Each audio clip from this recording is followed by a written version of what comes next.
I just backed into the truck. It's wet. Well, we got more sand. Wow. Wow, okay. Well,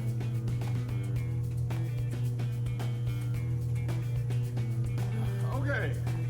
So, can't make it up, I guess. Wow. It's been one of those nights.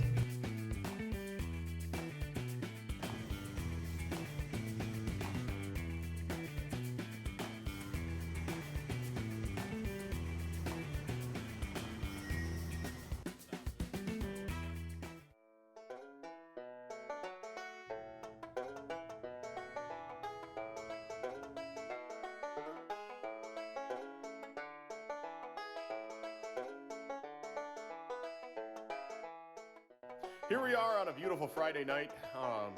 We have two single eligible bachelors, both farmers, by the way. And instead of being at a place where married people would blush, we're in a dirty, smelly farm shop, and we are doing this. We are painting a Freightliner. How do you describe this adventure? Here's how I got here. When our number one combine decided to break, and Martin was there helping me throw 4.5 straw walkers out of the back end of it on a Sunday night. That's how I ended up here, realizing, holy crap, I owe that guy a million favors. Martin was the guy that was helping me that night, just got it.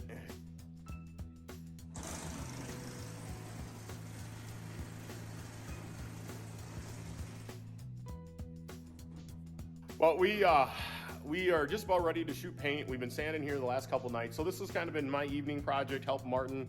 Martin's been working on it in the day, and anyone that's ever painted anything before, you realize how much work it is. It's not something, I love watching car shows. It's just, well, you'll see tonight, we're gonna paint this in about 4 minutes. It'll be about 3 hours, but about 4 minutes we'll have it painted. It's just a lot of work, and to do a good job, it all goes back down to the prep time frame.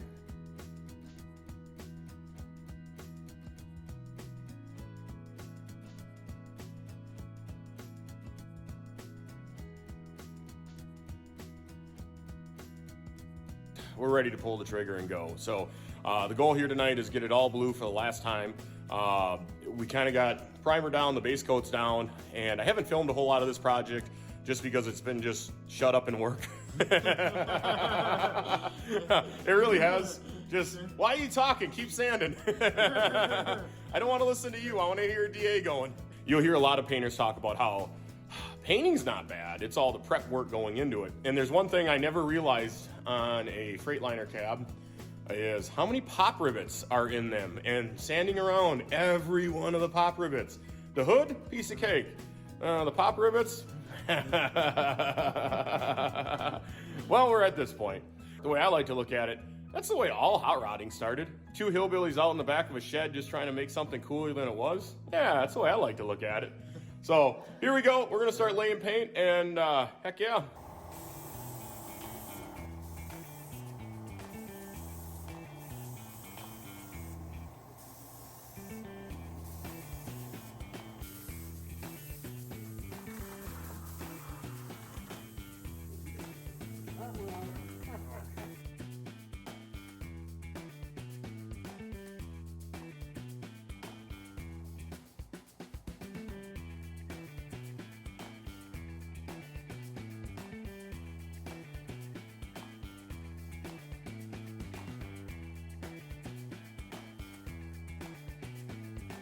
Going back to the whole we're doing it all wrong, one thing I just wanted to point out and forgot to. Do I have an awesome SATA gun? No. Is it possible my dad bought this at the garage sale down the block? Yes. And we're gonna lay paint with it for the first time today. So, again, doing it all wrong, but then goal, trying to make something cooler than it was.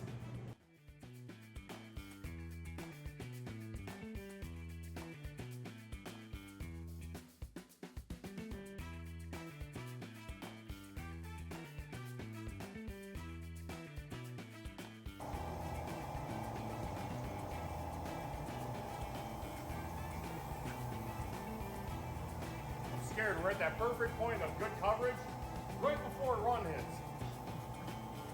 We got at least 4 in the truck right now, so we know we'll do a little sanding later on, but I'm kind of happy the way it's going.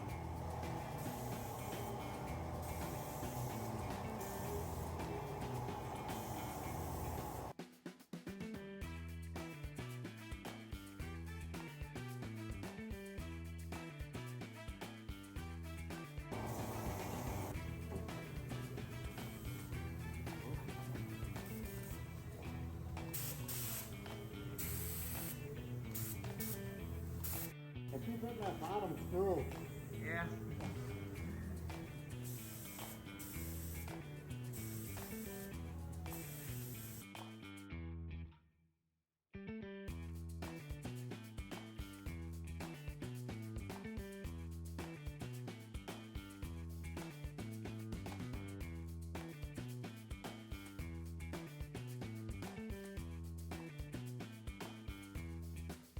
Me and Martin cannot keep a straight face while doing this because I put my butt up against the wet paint. He just put a fingerprint in it. Yeah, stuff you can't make up. Martin was explaining that this vendor actually, this is first time ever doing fiberglass work. I've never done fiberglass work other than patched a few like holes. This was actually broke up. Who knows what it hit, but you've never done it before, have you? No, it was kind of learn from scratch or learn from the very basics. Kind of started with like so many other people, they go on YouTube and look it up. It's blue though, and we're both still here. It's like 11. See, we painted it in 4 minutes. Yeah. It is. Were you not impressed though? Like, people don't realize how big of a project this really is. Were you not kind of impressed when I was climbing around like a monkey? I mean, that was the other thing, is plastic's kind of slippery. And the amount of times, like, I almost fell off this thing. I did the same during the prep work too. But I mean, it's a lot of work going from up on top, down below, and then, we probably circled the truck 8-9 times. I don't even know. I know we probably got a good 3 coats on everything, 3 to 4 in different spots.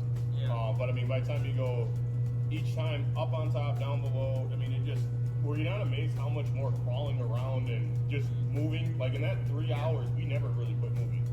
While Eric was spraying, I was busy moving the hose around, making sure. Yeah, I felt bad. I kept. It didn't hit things, and when he needed something, was there to, so he didn't have to climb back down and back up again, Or like drag the hose over wet paint. That's what made the whole butt print thing hilarious, because like, I don't think that we dragged the hose once in the one corner and then we got that touched up. But I don't think beyond that, like, I think the paint was like flawless. Like there was no okay, now there's a fingerprint. Yeah. But prior to that, like the normal stuff, like usually you'll get your glove in there, you drag the hose over something. We were doing so good, and then my whole goal with this is if you've never laid paint and you screw it up, great. We all started there. If you can lay, because even the guys that are really good, doesn't matter what trade profession they're in, the guys that are really, really good will look at even like my ultimate run and go, you got greedy, or, considering the conditions you were in, that's not too bad. Doesn't matter if it's welding or trucking or this or that. I mean, it's all the same. The guys that are really, really talented aren't the guys that are like, oh, geez, how did you ever do that? Well, easy, things didn't go quite as planned. So don't be afraid to screw it up. If you are painting something, you do get a run, or the paint's not quite right, or you have problems with the gun, just realize that's where people have been before. It's never going to be perfect. But overall, I'm still just amazed. I can see the yellow shirt and the reflection of that paint on the camera. This is going to look good in the daylight.